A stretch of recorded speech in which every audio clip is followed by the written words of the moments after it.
A proceder a dar comienzo al acto previsto para hoy, en el que, como continuación a las actividades, digamos, no regladas que contempla nuestro plan de estudio, pero que, bajo mi punto de vista, y sobre todo algunas de ellas son tan formativas como la actividad académica que se pueda desarrollar en el aula, en esta ocasión también tengo una doble satisfacción de poder presidir este acto, por un lado, por continuar con esta línea emprendida y, por otro lado, por contar en el día de hoy con un antiguo compañero de este claustro de profesores. Quien nos va a hablar fue profesor de este centro y, por ello, la satisfacción y la emoción de estar presente aquí pues es de doble motivo. Sin más preámbulo, en el día de hoy tenemos entre nosotros al doctor don Bartolomé Lora Lara, intendente mercantil, auditor, censor jurado de cuentas y doctor en Derecho, quien nos hablará sobre la prueba de contabilidad en los procesos jurídicos, en los procesos judiciales. Y para ello cedo la palabra al catedrático del centro, doctor Morales Moreno, que procederá a la presentación de tan ilustre conferenciante y a la vez amigo.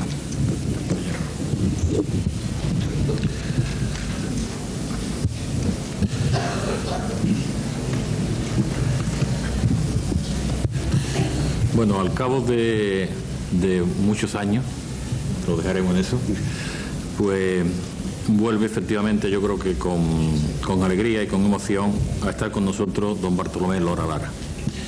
Y viene a hablarnos de contabilidad en los procesos jurídicos. Claro, al aparecer la palabra de contabilidad y al haber, en fin, intervenido en la venida del amigo Lora, pues me ha correspondido lógicamente la presentación.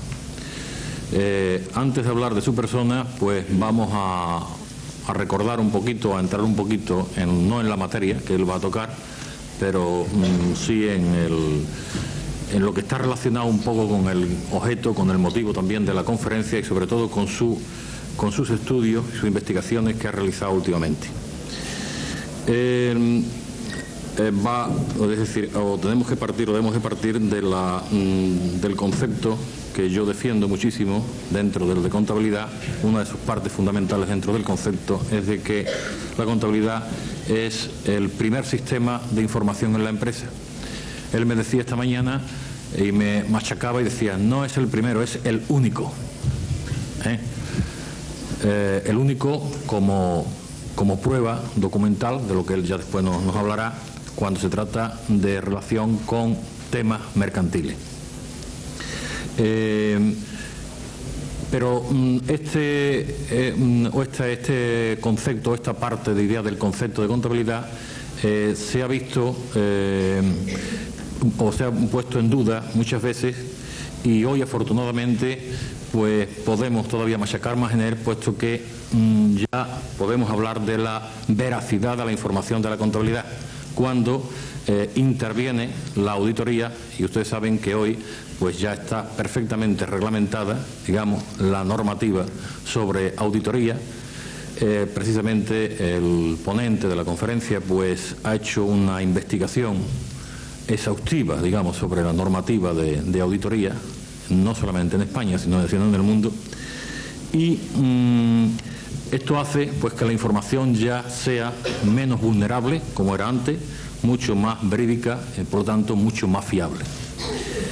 Pero además hay otra cuestión que relaciona, digamos, la contabilidad con el tema de derecho y del proceso jurídico, y es el de que la contabilidad en cierto momento pues definió como que era una ciencia de tipo jurídico, y se habla de la teoría jurídica de la contabilidad porque precisamente a través de ella pues dice que lo que se captan simplemente es el nacimiento y la existencia de una serie de derechos y obligaciones, tema que parece que nos estamos saliendo ya del tema contable y por supuesto nos estamos metiendo de lleno en el tema jurídico. No vamos a entrar aquí en la defensa, digamos, de esta teoría, pero sí es verdad que por lo menos la contabilidad registra el nacimiento de este derecho o de esta obligación. Bien, en definitiva, pues existe la posibilidad de una prueba contable, hay ya más garantía de esta prueba contable, pero sin embargo todavía pues parece que la normativa jurídica no tiene perfectamente recogida la fuerza para hacer uso de esta prueba. De ello nos hablará precisamente el profesor Lora.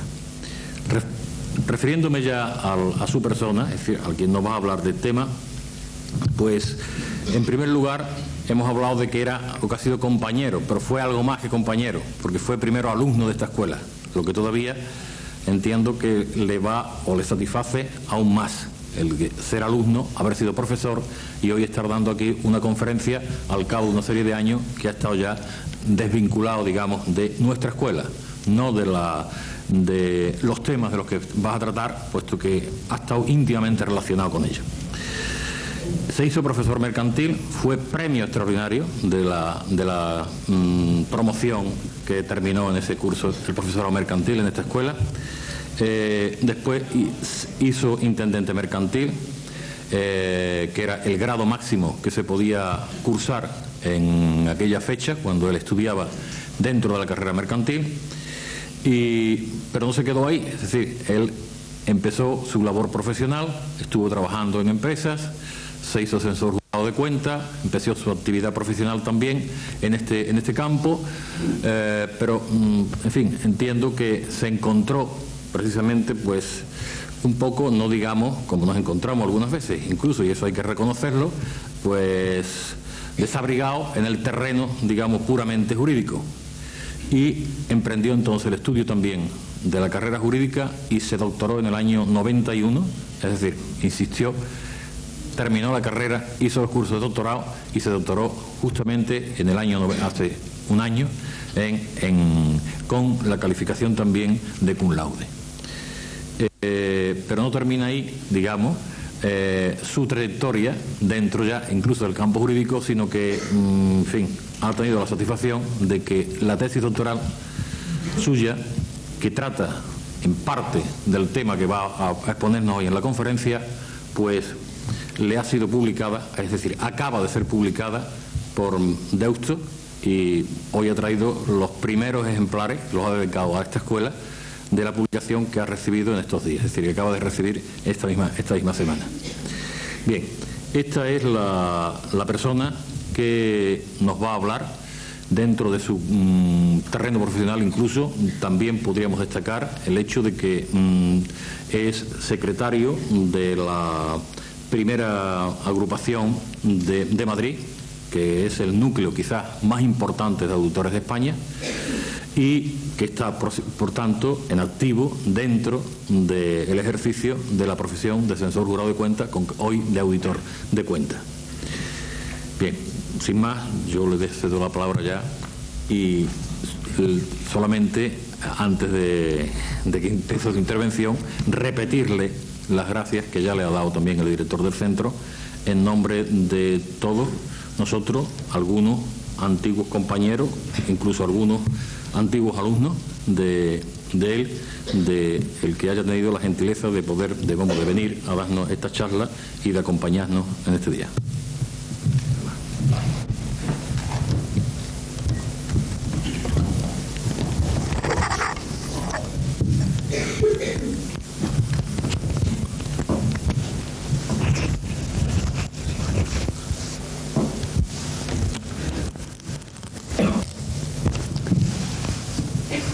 En primer lugar, muchas gracias, ilustrísimo señor,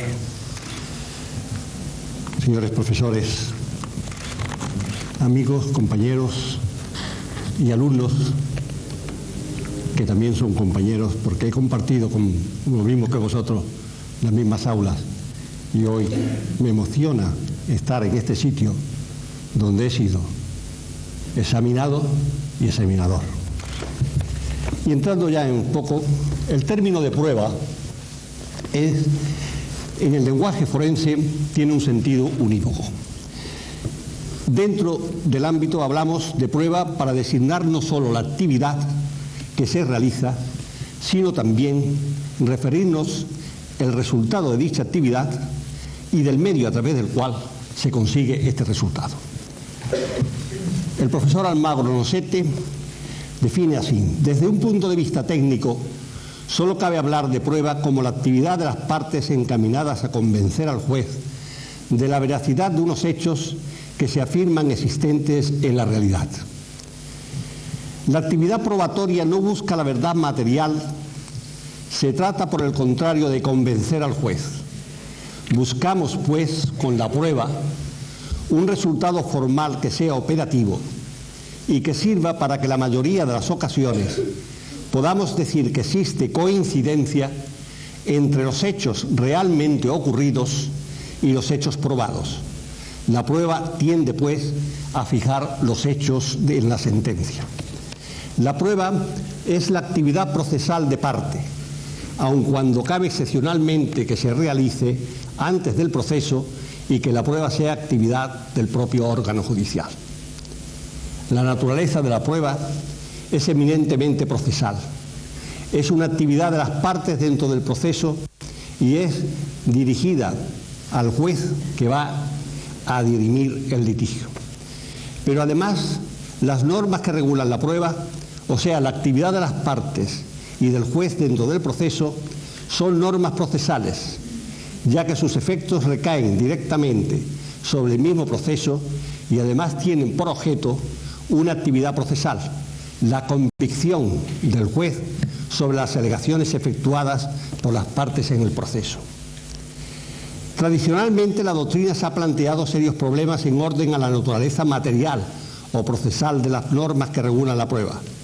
Quizás todo ello se haya debido a que en las legislaciones continentales las normas reguladoras de la prueba pueden encontrarse tanto en los códigos materiales como en el código de procedimiento. Nuestro ordenamiento jurídico no es una excepción y si, por una parte, la ley de enjuiciamiento civil regula lo que puede ser el mero fundamento procedimental de esta actividad probatoria ante el juez, el Código Civil regula los medios de prueba y el valor de las mismas. Coniluti habla sobre la prueba directa y la prueba indirecta, las dos clases de prueba. Destaca que el conocimiento de un hecho por parte del juez no se puede tener por éste sin que perciba sensorialmente él mismo algo, y para ello es necesario que se produzca este contacto entre el juez y la realidad acerca de la cual debe juzgar. Pero esa percepción indirecta, constituida por la comunicación de los resultados de las percepciones ajenas, también es una clase de prueba. Esta percepción indirecta no es verdadera percepción, no es la realizada por el juez, sino la efectuada por un testigo y, en algunos casos, por el testimonio documento, que estos explican la percepción de este hecho testimoniado o documentado por personas distintas al juez. La diferencia entre los dos tipos de prueba estriba en la coincidencia o en la divergencia del hecho a probar, objeto de la prueba, y del hecho percibido, objeto de la percepción. La prueba indirecta presenta la separación entre el sujeto de la prueba y el objeto de la percepción. Pero esto tiene sus límites, uno de posibilidad y otro de conveniencia. Es posible de que interese en un momento de que el juez tenga la percepción directa, pero en muchísimos casos el juez no puede realizar esta percepción porque ha ocurrido o porque son temas que el juez no conoce perfectamente. Entonces es cuando se requiere la deducción de una manera indirecta. La prueba indirecta se da cuando el juez no percibe el hecho a probar, sino un hecho diverso de este. Por tanto, la percepción del juez no basta aquí por sí sola para la búsqueda del hecho a probar, sino que ha de integrarse con la deducción del hecho a probar respecto del hecho percibido. La actividad del juez se hace entonces compleja, percepción y deducción. Y ahí viene la pericia. ¿Qué es pericia? Pericia viene a significar el conjunto de operaciones del perito, con lo que resulta que el término sirve para indicar aquella actividad y a veces el parecer, y naturalmente nada dice en orden a su naturaleza jurídica, pues independientemente del concepto de pericia vale sobre todo para indicar la característica especial de la actividad del técnico o experto. La idoneidad profesional, que puede ser un presupuesto, pero que no coincide con la función procesal que pretende definir. La misión del perito no es tanto ser un experto, sino usar de cierto modo la experiencia, esto es, ponerla al servicio de la parte o del juez, cuando uno u otro lo precisa, o cuando aparecen dificultades de orden técnico que determinan tomar consejo, y en ese sentido se habla también del perito consejero de la parte o del juez. La pericia supone la exigencia de llevar al proceso conocimientos científicos y prácticos que el juez podría conocer, pero que no está obligado a ello y que son precisos para adoptar la decisión. Yo he tenido un caso en que uno de los jueces, sin saberlo, era justamente licenciado en empresariales. Hicimos la auditoría que nos encargó, pero él nos marcó una serie de cuestiones que teníamos que investigar tan perfectas que me di cuenta de que tenía conocimientos contables muy profundos. Cuando terminamos nuestro informe, hicimos la ratificación del mismo con las preguntas de las partes. Al terminar y saludar al señor juez, le pregunté si él tenía conocimientos contables y me dice: es que yo también soy licenciado en empresariales. Este juez podía haber hecho él, indudablemente podía haber hecho el informe, podía haber hecho la percepción directa de la prueba, pero no hubiera sido aconsejable porque hubiese dejado un tiempo precioso invertido en esta prueba y he dejado, sin embargo, sin efectuar sentencias que a lo mejor tenían mucha más necesidad de ser efectuadas. Medios de prueba es ante todo la percepción del juez. Instrumento de percepción son todos sus sentidos, aunque normalmente sea ocular, intervienen otras sensibilidades. Hoy día se estima que el perito no actúa solo para la deducción del hecho a probar con respecto a la fuente de la prueba, sino también para la propia percepción del hecho, sea objeto o fuente de prueba, unas veces en sustitución y otras en asistencia al juez, en ocasiones limitando su cometido a la percepción y extendiéndolo en otra a la deducción de los hechos percibidos. Esta intervención de persona distinta al juez no origina dificultad en cuanto a asistencia al mismo. La dificultad aparece cuando se trata de verdadera sustitución en la percepción. A diferencia del testimonio, la pericia, al exponer o aplicar reglas, no es una declaración representativa. Cuando el perito aplica las reglas por él indicadas, su función es más amplia. Cuando, por el contrario, aplica las reglas que se le indican, su función es diversa. La función del perito es, por lo tanto, en el campo de la deducción, perfectamente paralela a la de la percepción, ya que se trata de una función sustancialmente unitaria. En ambos casos, el perito aparece no como fuente de prueba, sino como un medio de integración de la actividad. El camino para el conocimiento del primer dato fáctico puede ser la utilización de cualquier medio probatorio, el de testigos, el de la confesión, el documento en forma de recibo o albarán firmado, incluso la inspección judicial que comprueba los recipientes con la marca del proveedor. Por el contrario, el conocimiento de si el aceite es de buena o mala calidad solo puede venir del técnico, que tiene esos conocimientos por profesión o por práctica, del perito. La prueba de peritos es, pues, verdadero medio de prueba. Sirve para que el juez pueda obtener el convencimiento sobre la veracidad de circunstancias, no fácticas por cierto, que conforman el supuesto de hecho de la norma cuya aplicación se pide o de la acción jurídica llevada ante él. Y entramos en la prueba de contabilidad. La peculiaridad de esta prueba contable. La prueba pericial contable tiene una peculiaridad de las distintas pruebas periciales. Esto es lo que muchas veces no se aprecia por los jueces. Consideran igual el perito de un accidente de tráfico que el perito que hace una auditoría contable. Es una prueba, en una prueba de si el aceite es bueno o no para el consumo, intervendrá un químico que determinará la acidez del aceite en ese momento. Igualmente, la prueba sobre la resistencia de un determinado material de construcción la apreciará un arquitecto, igualmente en aquel momento. Hasta un peritaje sobre las condiciones en que se produce un accidente de tráfico, el experto Determina lo ocurrido en razón a lo que constata en ese momento de unas señales de poco tiempo atrás, a veces minutos. Mientras que la prueba pericial de contabilidad, esta se basa en apuntes, a veces de años atrás, de anotaciones efectuadas en unos libros o en un ordenador, pero conociendo si estos son correctos por el cotejo con un soporte documental, unos documentos, cheques, órdenes de transferencia, facturas, nóminas, etcétera, que se han producido en el mismo momento en que se anotaron en los libros o se efectuó su imputación por el ordenador. Son estos documentos el soporte necesario e imprescindible que el auditor tiene que comprobar se relacionan directamente con la anotación contable que figura en el diario y que ha sido correctamente imputada a la cuenta correspondiente, anotada correctamente en la misma y englobada correctamente en la rúbrica del activo o el pasivo o capital correspondiente, en el mismo momento histórico de producirse y no años después, cuando son examinadas por el auditor o experto contable. Quiere decir esto que la prueba pericial no es solamente una pericia más, tiene la doble condición de prueba preconstituida y prueba pericial. Preconstituida porque ha sido antes del proceso y prueba pericial porque lo es por la pericia del que la hace. Esta prueba constituida además tiene muchos defensores, entre ellos el profesor Almagro Nosete.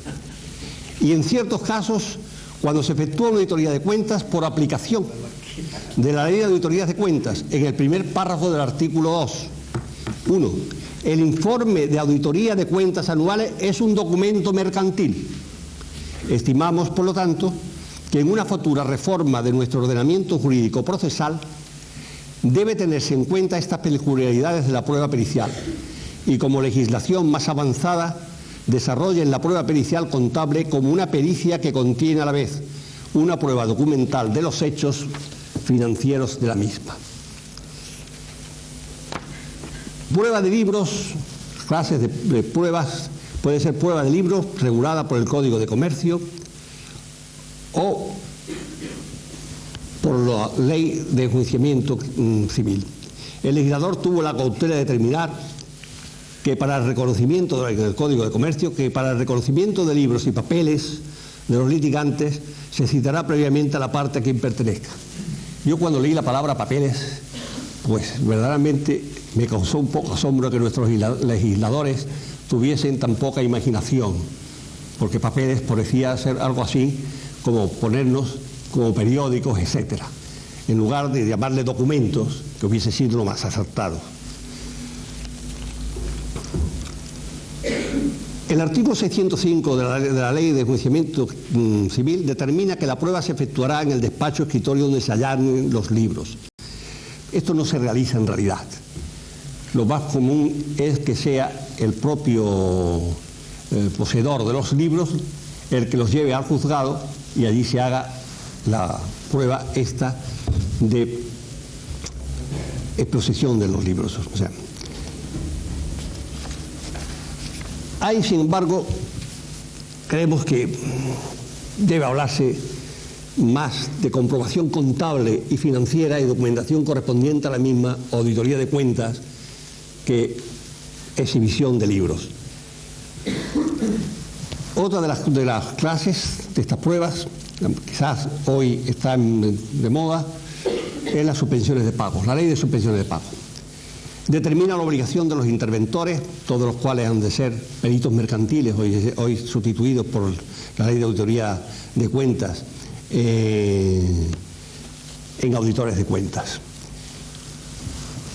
El problema de la prueba contable es la evidencia.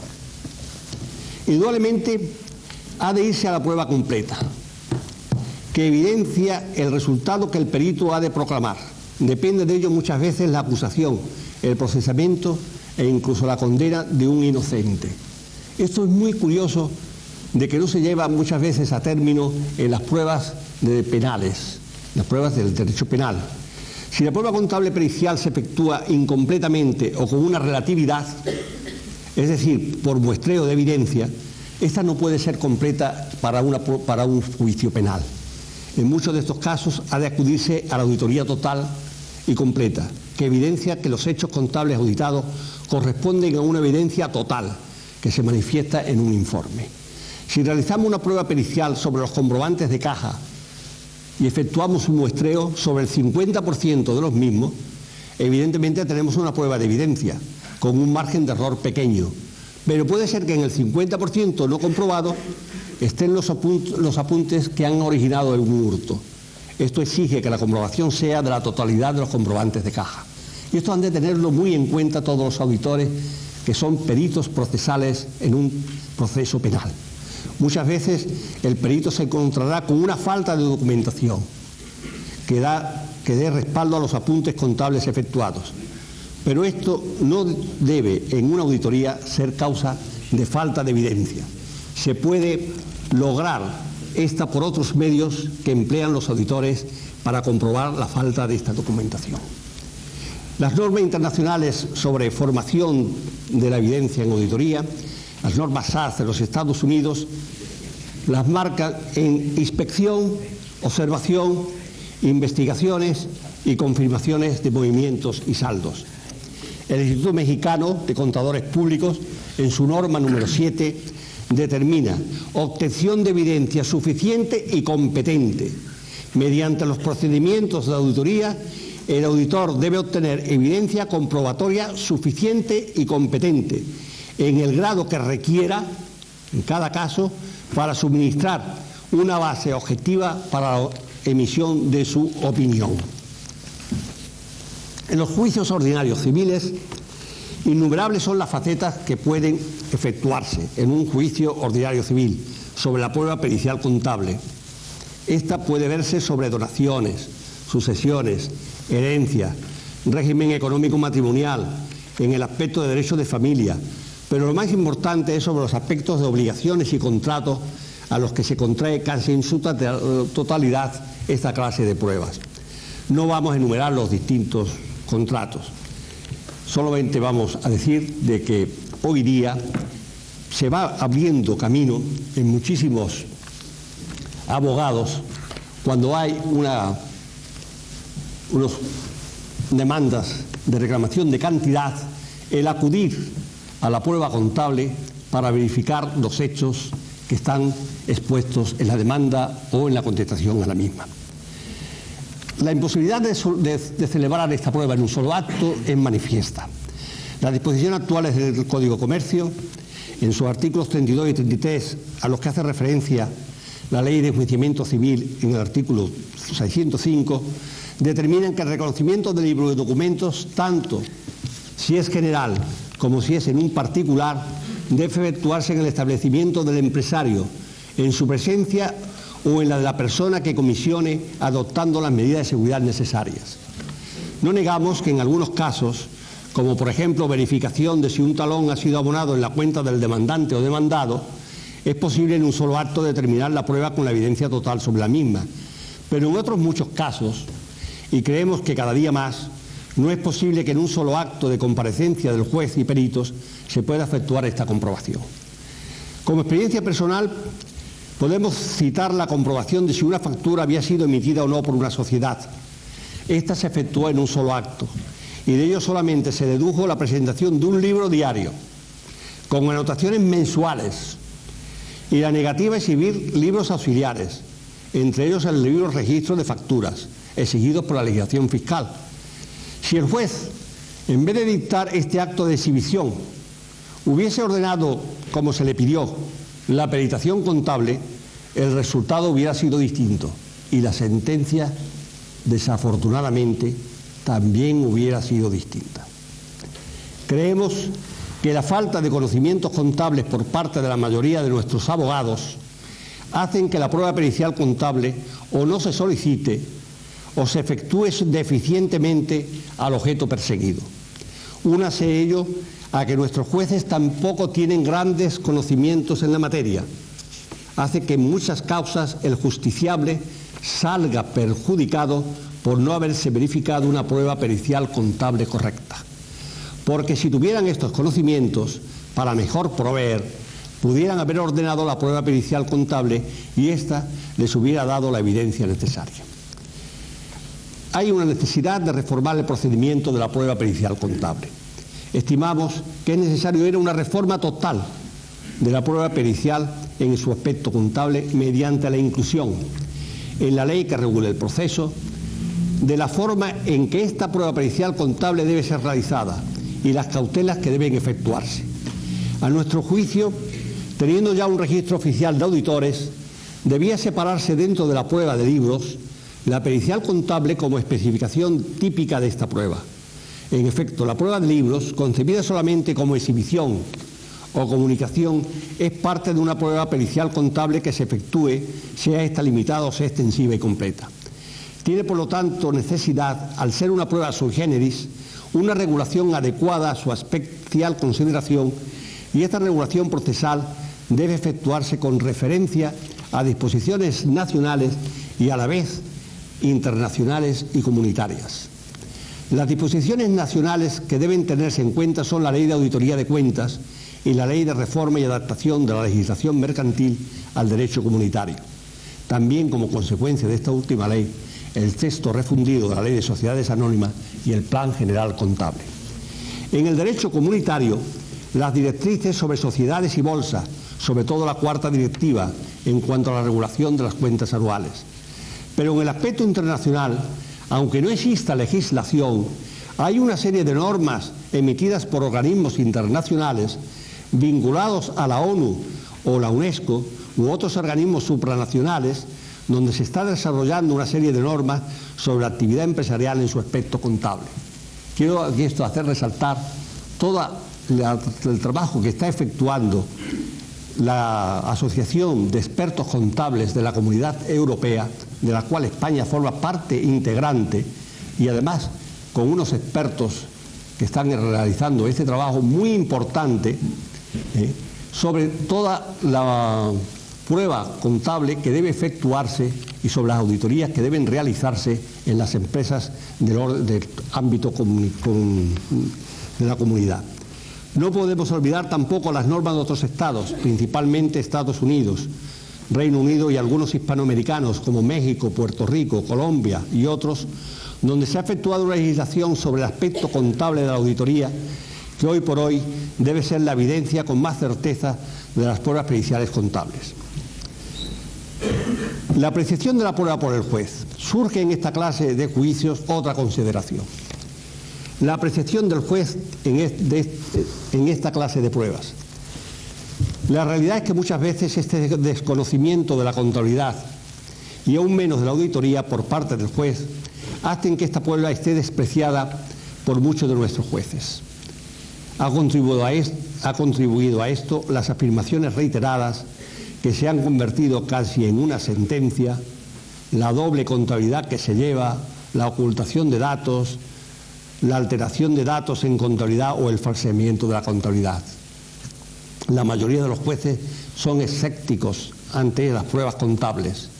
Como experiencia, una juez aseguró en mi presencia que no se fiaba de ninguna contabilidad ni de sus peritajes. Tuve que hacerle la observación de que yo tampoco me fiaba de muchas sentencias de los jueces y sin embargo las acataba. Estimamos que la constante probidad en sus informes durante más de 40 años de los expertos contables de la carrera mercantil y empresarial han hecho que el prestigio de ellos haya calado en nuestros jueces, singularmente en casos penales, y sean cada vez más requeridos para esta clase de pruebas. El ilustrísimo señor juez decano de los jueces de instrucción, que son el ámbito penal de Madrid, en una visita que le hicimos el presidente y yo de la agrupación primera de Madrid, nos dijo que estaba todos los jueces con los cuales había hablado sobre pruebas efectuadas por los peritos contables de nuestro instituto, estaban muy satisfechos por la veracidad, por la dedicación y sobre todo por la profesionalidad con que habían sido emitidos. El Tribunal Supremo, esto es muy importante, en su sentencia del 15 de diciembre de 1987 sobre quebrantamiento de forma por infracción de las normas que rigen los actos procesales ante recurso por la vía del número 3 del artículo 1692 de la Ley de Enjuiciamiento Civil, denunciando infracción de los artículos 573 y 574 en concordancia con el 322 y 372 de la citada ley, artículo 76 de la ley del Tribunal y el artículo 24 de la Constitución Española, alegado al haberse producido indefensión, al no haberse practicado la prueba pericial contable, instada, admitida y reclamada, el Tribunal Supremo, estimando que la prueba pericial de trascendencia para la resolución del litigio, como reconocía la resolución impugnada, dejó de practicarse por causas no imputables a la parte recurrente y que ello produjo indefensión a la misma, haciendo aplicación de lo dispuesto en el artículo 24.1 de la Constitución, casó la sentencia recurrida dejándola sin efecto y reponiendo las actuaciones al momento procesal en que se cometió. Otros aspectos de la prueba pueden ser la suspensión de pagos. La ley de 26 de julio de 1922 sobre suspensión de pagos, efectuada y aprobada con urgencia ante la situación de cierta entidad catalana, determinó un orden procesal en su sustentación y a la vez unos requisitos en los informes que debían darse al órgano jurisdiccional competente en el expediente de suspensión de pago. El primer requisito era que la petición la efectuara el comerciante o la entidad mercantil. A pesar de los aires innovadores que ya se percibían en Europa, seguían nuestros legisladores hablando de comerciantes y mercantiles, sin atreverse a efectuar el concepto de empresa y empresario más acorde con los movimientos industriales y financieros de la época. Obligaba al suspenso a presentar principalmente dos documentos eminentemente contables: balance y relación de acreedores.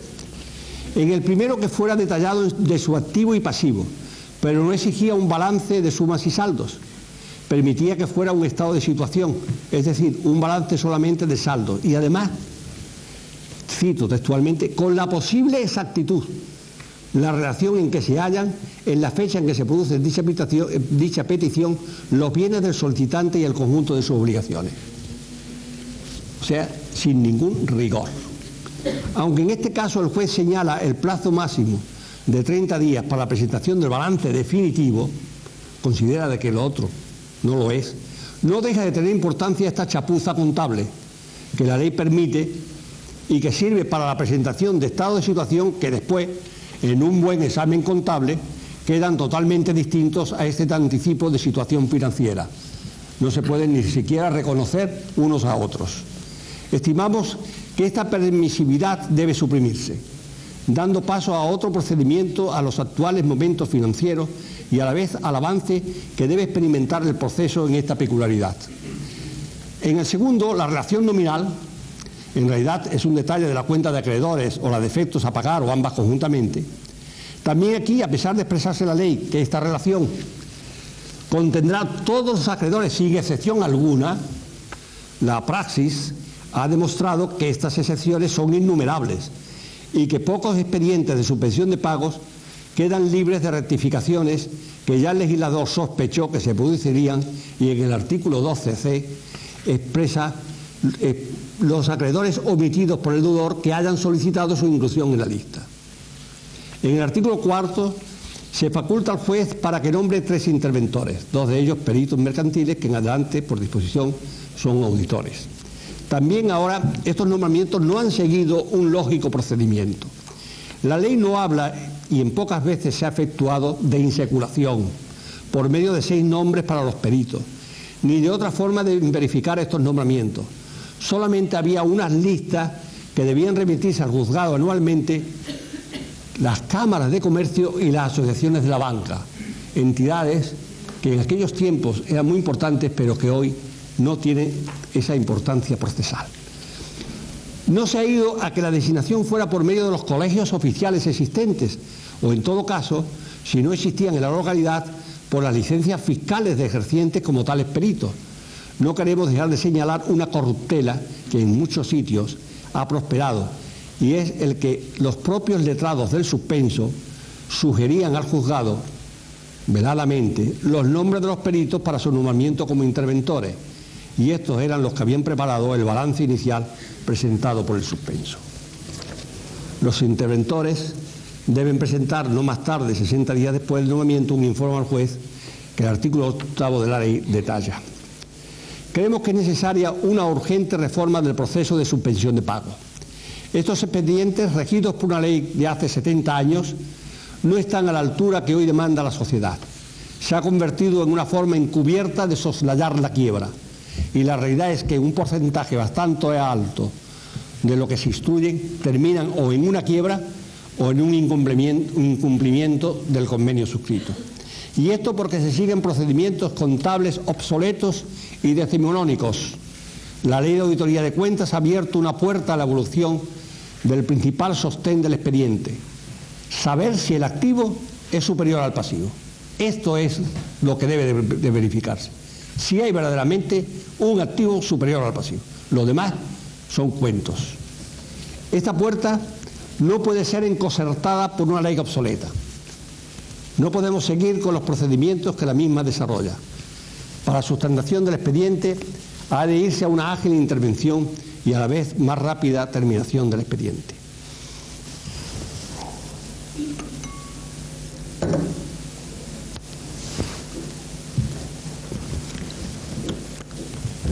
Perdón.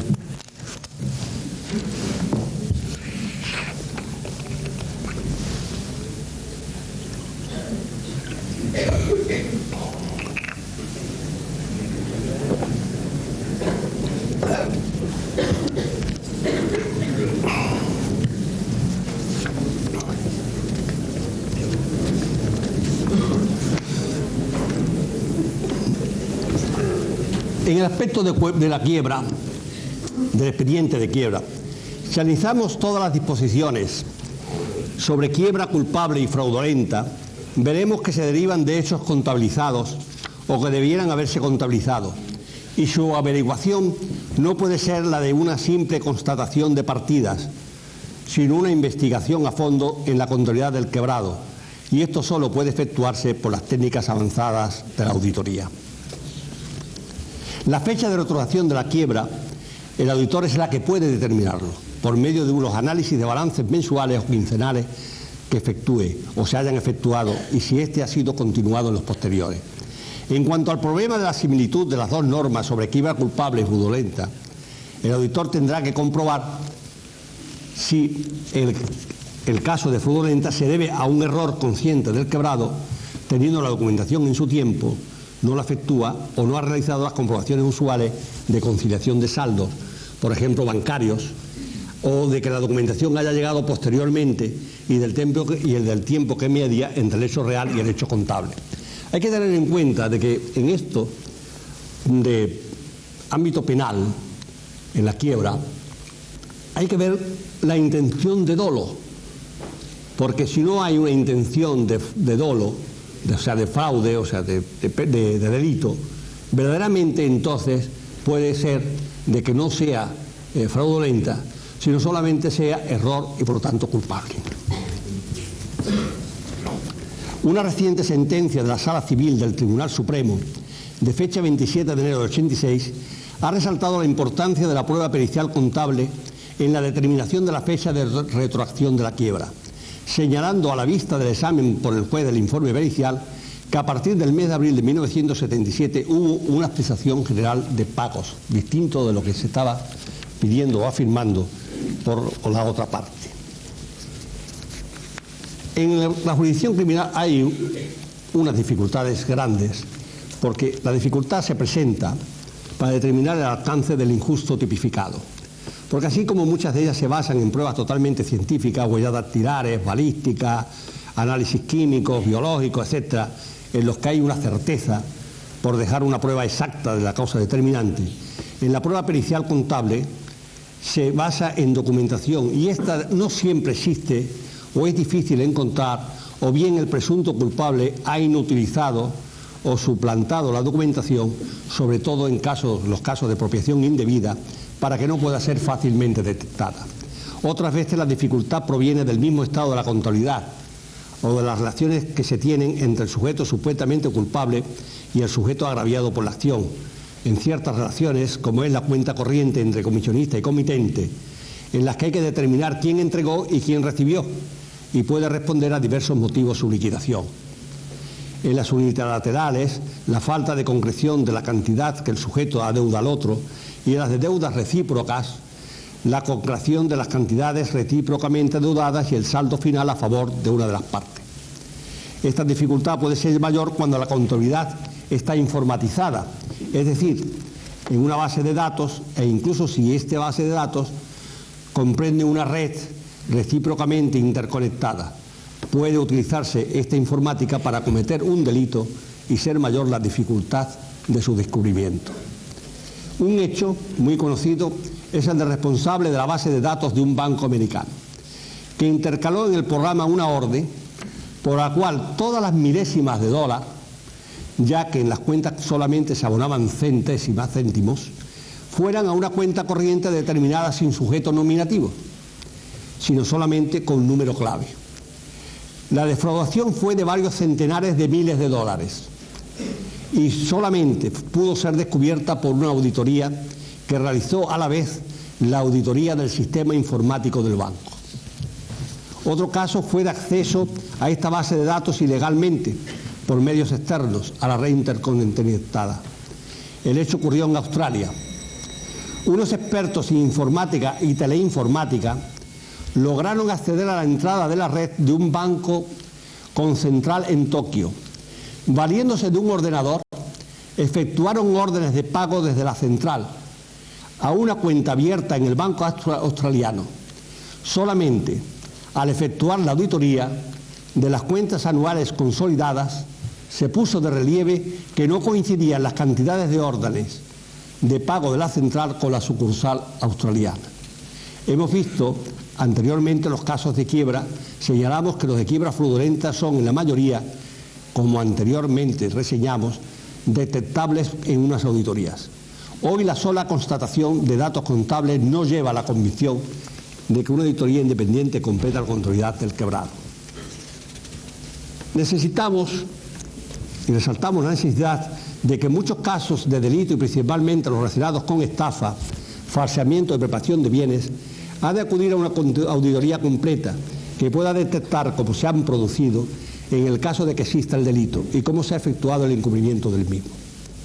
Solamente la auditoría puede detectar los errores materiales en las cuentas, involuntarios o intencionados, por medio de la aplicación de los test sustantivos o test de verificación, mediante obtención de la evidencia directa en cuanto a la validez y corrección de los soportes documentales contables, sometiendo a verificación las transacciones, movimientos y saldos a fin de detectar las posibles irregularidades, omisiones o errores que adolezcan o puedan contener. Dos sistemas, test detallado de transacciones y test detallados de saldos. Sirven para examinar las transacciones, movimientos y saldos que están registrados en la contabilidad analizada y que se hayan reflejado en cuentas principales o en las cuentas auxiliares, entre ellas las cuentas personales de clientes, proveedores o bien las que determinan el gasto o el ingreso. Con estas pruebas el auditor, que aplica las mismas con más o menos intensidad según la fiabilidad revelada por el sistema de control interno, advierte la probabilidad de las irregularidades y errores identificados en las verificaciones preliminares. Solamente la verificación directa es posible en el caso de las regularizaciones de cuentas de fin de ejercicio, al producirse una sola vez en el año. Las irregularidades con cheques y talones de cuentas corrientes son detectados por medio de test de verificación, mediante la aplicación de un test detallado de transacciones y saldos, efectuando la verificación constante en el extracto de cuenta de la entidad financiera con los registros contables de la empresa auditada, advirtiendo los que figuran en el extracto y no aparecen en la cuenta correspondiente en la empresa, determinando si hay una serie constante de las diferencias detectadas y observando si esta incongruencia es regularizada en periodos inmediatos posteriores. Estas comprobaciones deben efectuarse siempre sobre los extractos de la entidad financiera originales. Deben desecharse las fotocopias, reproducciones y copias. Si la empresa carece de registros, la aplicación del test queda imposibilitado por carecer de material donde efectuar la conciliación del extracto de la entidad financiera con la cuenta de la empresa. En estos casos, se acude al examen material y directo de los documentos sobrantes en la empresa, así como los facilitados por la entidad financiera, viendo su concordancia o no concordancia entre ellos. Acudiendo a los archivos de la entidad financiera, puede obtenerse la evidencia directa que se pretende sobre los hechos objetos de investigación, teniendo en cuenta de que aunque el auditor no es un experto calígrafo que puede atestiguar la autenticidad de la firma en los talones o cheques, la simple visualización de la misma puede hacerle deducir si coinciden con las existentes como control en la entidad financiera. Estos procedimientos, mediante test y comprobaciones de cuentas, con la documentación contable, sirven para su aplicación en otros casos posiblemente delictivos puestos a la pericia del auditor. En la jurisdicción laboral, en los procedimientos laborales ante juzgado o social, por la forma en que procedimentalmente se desarrollan estos procesos, podemos decir que no existe una prueba pericial contable judicial. En efecto, en ellos, las alegaciones y pruebas se producen en el mismo acto y solamente queda al magistrado juez el poder, para mejor proveer, declarar que se efectúe una peritación contable de un hecho que una de las partes ha alegado y pedido esta prueba en el momento procesal oportuno. No es frecuente que el magistrado juez acceda a esta prueba, aunque puede en casos constituir la mejor aclaración para determinar la veracidad sobre el pleito planteado. Estamos en la mayor de las veces cuando se aporta un testimonio pericial contable o una auditoría que señala una apropiación indebida por parte de un empleado de la empresa o de una alteración de los apuntes contables para efectuar con ello una apropiación ante un documento que contiene una prueba preconstituida. Esta prueba estimamos que debe analizarse en el juicio verbal por un auditor para determinar si cumple los requisitos propios de una auditoría o peritación contable, y después de esta manifestación, si el magistrado juez lo estima necesario, puede acudir a la comprobación de hechos para mejor proveer. Es verdaderamente una prueba preconstituida y tendrá ante el magistrado juez mayor evidencia según sea el organismo profesional al que pertenezca el auditor o perito contable, según las reglas de funcionamiento y control de este organismo, den una seguridad de independencia, aun en el caso de que la investigación haya sido requerida por la empresa, y si este organismo tiene una dilatada existencia en la que estas normas se han seguido, la evidencia para el juzgador será mayor. Hay un aspecto importante en la regulación legal de la crisis laboral o económica. El artículo 51 del Estatuto de los Trabajadores regula la extinción del contrato de trabajo por causas tecnológicas, económicas y de fuerza mayor. Esto hoy está, como se dice, en el candelero. Excluyendo las causas de fuerza mayor derivadas siempre de un hecho catastrófico que origine la pérdida de la empresa o de una gran parte de la misma, son las crisis laboral o económica las que verdaderamente son reguladas por este artículo. Tenemos que concebir que, aparte de estos hechos, la empresa puede encontrarse en otras situaciones delicadas, en las que la realidad demuestra que hay otros supuestos en que se producen pérdidas y la descapitalización continuada provoca una situación de crisis. Crisis económica es una ruptura de equilibrio entre producción y consumo. En términos jurídicos, una desproporción entre las utilidades del empresario y las de los trabajadores, porque la situación de este está en que no puede, por razones de coyuntura económica, vender a un precio superior al coste de producción y administración sus productos. Esto produce unas pérdidas que, al ser continuadas, provocan una falta de liquidez e incluso una cesación de pagos, los casos de suspensión de pagos y quiebra. Otras veces es una situación de ruptura del equilibrio entre trabajo y producción. La introducción de nuevos inventos y los adelantos tecnológicos hacen necesario e imprescindible que para la empresa, la sustitución de sus elementos de trabajo, retirando las máquinas que han quedado obsoletas e incorporando las más modernas, a fin de obtener un coste más económico del producto con una disminución de los trabajadores necesarios para su obtención. Es la crisis tecnológica. También se produce que un sector económico está todo él afectado por una crisis sobrevenida de una coyuntura económica adversa para el mismo, y es preciso efectuar una reconversión que permita, mediante la minoración de plantilla, una adecuación de necesidades de puestos de trabajo al proyecto de empresa conveniente para su competitividad. El artículo 51 citado ordena que la autorización deberá efectuarse por la autoridad competente. La Dirección General de Empleo conoce los expedientes cuando la empresa tenga centros de trabajo en distintas provincias, afecte a más de 200 trabajadores o tenga especial trascendencia social. En los demás casos es la Dirección Provincial de Trabajo la competente para utilizar el expediente. El empresario queda obligado a presentar una documentación y a la vez facilitar la información precisa a los trabajadores. En el artículo 51.5 se especifica entre la documentación a presentar, en la que necesariamente irá un informe de un asesor jurado de cuentas, hoy un auditor. Este expediente es necesario no solamente en los casos de crisis económica, sino también en la de quiebra y venta judicial de la totalidad o parte de la empresa. El Real Decreto 696 de 1980, al determinar los documentos necesarios que deben acompañarse del expediente, especifica que su inclusión no será necesaria cuando la empresa tenga menos de 50 trabajadores. El informe debe efectuarse a los 3 últimos ejercicios para determinar la situación financiera y la imagen fiel de esta situación, así como la realidad de las notas y memorias que la empresa ha juntado de los 3 balances y cuentas de pérdida y ganancia de dicho ejercicio. Más importante es la determinación de la viabilidad de la empresa en los casos de suspensión de pagos, quiebra y reconversión. Sin embargo, los informes de auditoría en estos casos abarcan unos estudios técnicos de producción, mercado, financiación, etcétera, necesarios para que el auditor dé su opinión. La problemática de empresa viable es muy importante en los casos que hemos señalado, y el informe del auditor es no solamente imprescindible, como dice la ley, sino fundamento para tomar una decisión por el juez en el caso de procedimientos judiciales o por la autoridad laboral en los casos de reconversión. Agotada la jurisdicción laboral, debe interponerse por los trabajadores o por el empresario procedimiento contencioso administrativo contra resolución. Hay la jurisdicción voluntaria en actos de comercio, las cuales no voy a extender mucho, son principalmente los actos societarios. Esto lo tenemos en el texto refundido de la Ley de Sociedades Anónimas, especialmente contra los acuerdos, primero, de juntas generales o bien por acuerdos de consejos de administración o de administradores.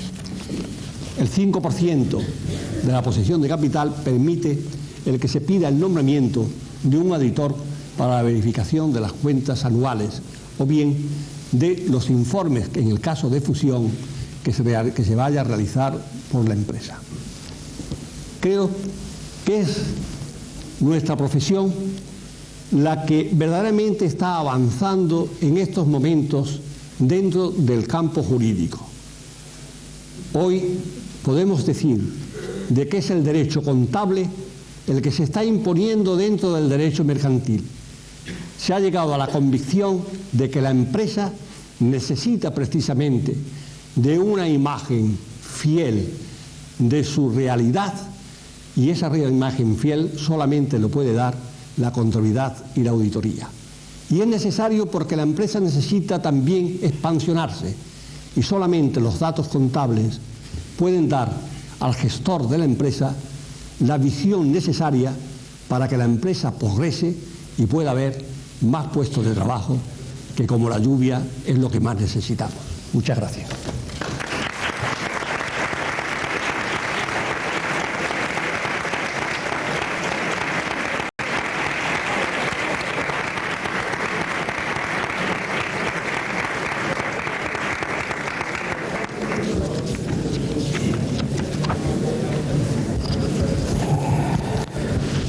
Bien, agradecemos de corazón al doctor Lora Lara su intervención, que al menos yo creo de todo punto interesante, además de ilustrada con algún que otro ejemplo real y empírico, por tanto, es decir, que no solo nos ha contado sus elucubraciones más o menos teóricas, sino también que ha sabido descender en su exposición a una concreción que se le agradece.